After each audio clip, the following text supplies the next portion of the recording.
الحبيب محمد قبل ذلك في خصائص الأمة المحمدية. Kalian mendengar apa yang disampaikan oleh Habib Muhammad tadi dalam kitab Khasaisul Muhammadiyah. ويحكي رحلتنا كلنا، أنا وأنت وأنت وأنتن وكلنا نحن ذلك الرجل.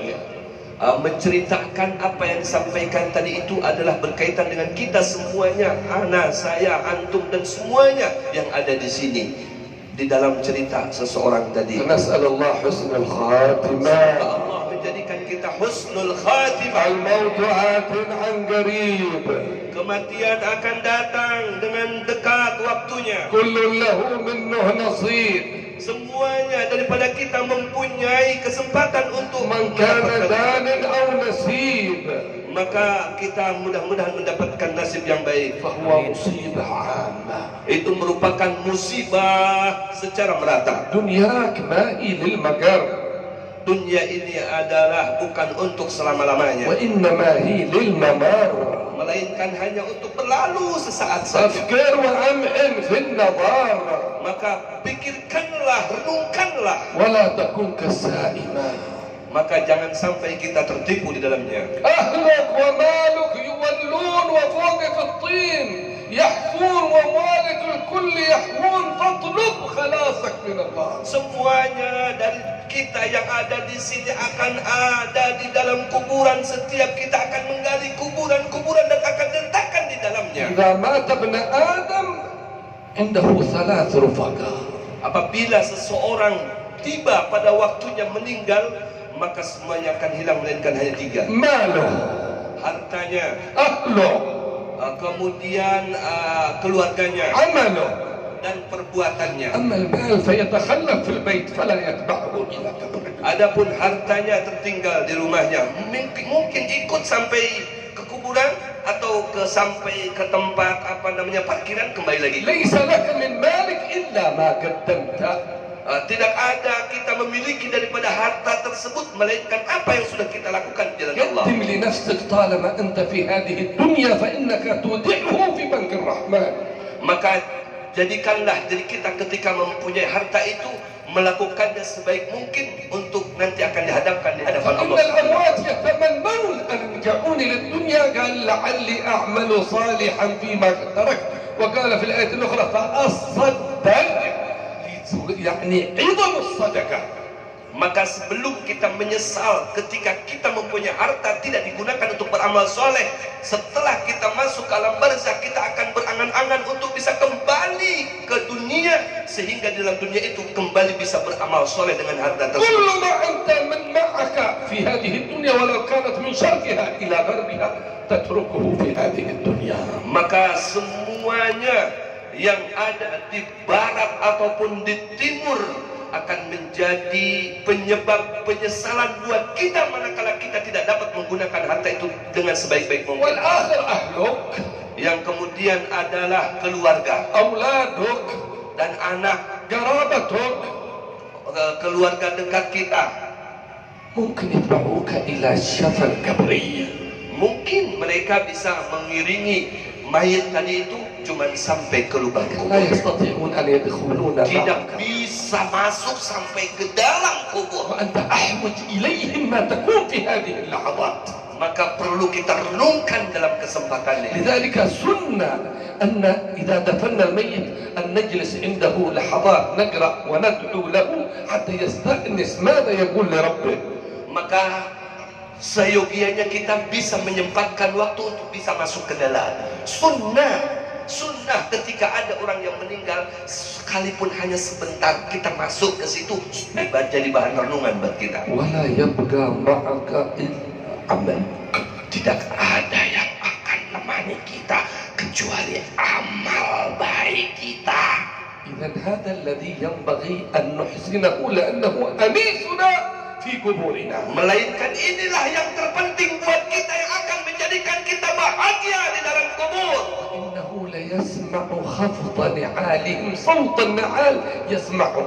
Coba bayangkan ketika kita berada di dalam kubur tersebut sampai kita mendengar suara sendal yang dipakai orang-orang yang ada di atas kubur tersebut. كم متر بينهم وبينكم حتى يسمع أصوات النعال. Coba bayangkan berapa orang yang ada di atas dengan yang sedang dikubur di dalam, sehingga dia bisa mendengar suara gerakan sendal yang ربما dipegang. نحن الآن لا نسمع قرع نعال أصحابنا وإخواننا، بل قرع نعالنا ربما لا نسمعه، وهذا يسمعه من بين متر أو مترين. Kalau kita mungkin di sini bisa mendengar suara sendal sahabat-sahabat kita, mungkin berapa jarak antara kita, dan coba bayangkan ketika mayit di dalam, orang di atas, mungkin bisa semeter, 2 meter lebih daripada itu bisa mendengar. هذه الحياة، ما هذا العيش الذي تسمع من بين طبقات الثراء وأنت قد لا تسمع من هو بينك وبينه جدار ربما مجرد أصابع لا تسمعه في الغرفة الأخرى. Maka ketika kita mungkin ada dalam kamar, kita bertasbih dan sebagainya, mungkin tidak bisa mendengar dengan kamar yang ada di sebelah kita. ويأتي هذه الأعمال التي تكلم عليها أول ما تكلم الصلاة، تأتي عند رأسك، إن كنت أحسنتها، إن كنت حافظت عليها تحفظك كما حفظتها. Maka perlu di sini kita garis bawahi bahwasanya, coba daripada pengalaman si mayit tadi, bahwasanya di situ kita mengambil faidah bahwasanya amalan yang paling utama itu adalah as-salat yang ada di atas kepala kita, yang salat itu dapat menjaga kita, memelihara kita manakala semasa kita pun memeliharanya dan menjaganya. الصلاة عماد الدين. Salat itu merupakan tiangnya agama. ما معنى عماد الدين؟ Apa makna daripada tiang agama? إذا انهدم عمود الخيمة هذه انهدمت الخيمة كلها. Kalau begitu, coba bayangkan kalau sampai tiang yang ada di sekitar kita ini runtuh, maka runtuh pula lah rumah tersebut. الصلاة ركن من أركان الإسلام. Maka salat merupakan tiang atau rukun daripada rukun. الصلاة لا تسقط على الإنسان طالما فيه عدل يعقل ويميز، ولو كان في حرب أو كان في مرض أو كان في شدة لا تسقط عنه الصلاة أبدا. Maka sholat merupakan satu amaliyah yang meskipun kita dalam genting apapun, dalam keadaan dahsyat apapun, dalam keadaan mencekam apapun, tidak ada yang menggugurkan daripada pelaksanaan sholat. Artinya sholat tetap harus ومن dilaksanakan. عظمها أنها فرضت فوق 7 سماء. من عظمها أنها فرضت فوق السماوات السبع. Karena sholat diwajibkan dan didapatkan dari langit yang paling tinggi di atas 7 lapis langit. وهي تشريف قبل أن تكون تكليف. Maka sebelum kita diwajibkan, sholat merupakan satu kemuliaan dari Allah Subhanahu wa taala. هي مفتاح الأرزاق. Dan sholat itu merupakan kunci keberhasilan dan kesuksesan, صح كل خير. dan kunci segala kebaikan. قال مولانا جل وعلا Allah berkata, وأمر أهلك بالصلاة perintahkan keluargamu untuk melaksanakan sholat واصطبر عليها. dan harus sabar ketika memerintahkannya. ما النتيجة؟ ما الحاصل؟ Apa hasilnya? لا نسألك رزقا. Jangan kamu sesekali bertanya tentang rezeki. ما بغينا منك أجرة كل شهر. Tidak meminta sedikit pun tentang masalah لا balasan. نطلب منك أكل صباحا أو عشاء Tidak أو meminta makan pagi, siang maupun malam. نحن نرزقك. Kata Allah, aku yang sudah mempersiapkan untuk makan kalian. إذا أردت الرزق الوفير حافظ على هذه الصلاة. Maka apabila ingin mendapatkan rezeki yang lebih banyak, lebih luas alias sugih barataan, jangan sampai tidak melakukan وهي sholat. أول ما يحاسب عليه المرء في قبره، قبل الصلاة، قبل الصيام، قبل الزكاة، قبل كل شيء. أولا يقولون انظروا إلى الصلاة. Maka sholat merupakan salah satu perbuatan manusia yang pertama akan diinterogasi oleh Allah Subhanahu wa ta'ala sebelum amalan yang lainnya, termasuk puasa, zakat, haji dan lain sebagainya. Sholat yang menjadi utamanya. فإن وجدت ناقصات Apabila dalam sholat itu didapatkan banyak kebaikan dilakukan oleh orang, قال انظروا إلى هل له من نوافل تجبرها تكملها. maka lihatlah, perhatikanlah di dalam sunnah-sunnahnya, qobliyah, ba'diyah, supaya sholat itu bisa menjadi sempurna dan menjadi penambal dalam yang wajib. قبلية بعدية صلاة وتر صلاة ضحى ثم نافلة. dan qobliyahnya, ba'diyahnya, sholat witirnya, sholat malamnya, semuanya, duhanya, ya, yang sunnah-sunnah tadi itu dilakukan. جابرة للفرائض إذا في نقص وكلنا نقص من يجزم أن صلاته كاملة. Siapa yang menyatakan sholatnya sudah sempurna, setiap diri kita pasti ada kekurangan dalam sholat 5 waktunya.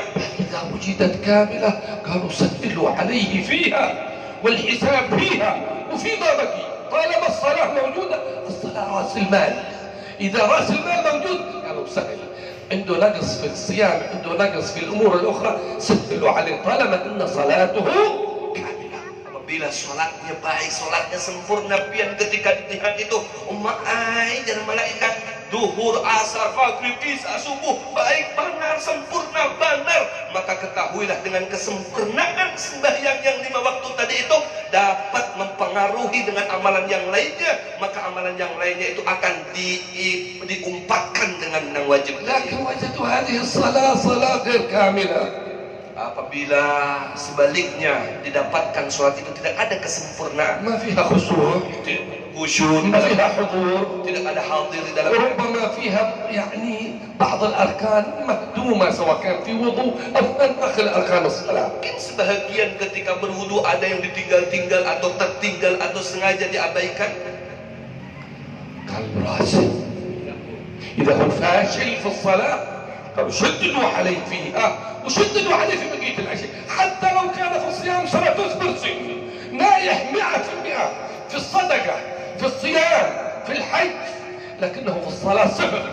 قالوا شددوا عليه فيها وشددوا عليه الحساب في بقية الطاعات. Tatkala mendapatkan ada problem, ada masalah, ada error di dalam sholatnya, maka ini dapat mempengaruhi kepada yang lain-lainnya, amalan seperti amalan zakatnya, amalan hajinya, amalan puasanya bermasalah, dikarenakan yang menjadi ujung tombaknya itu bermasalah.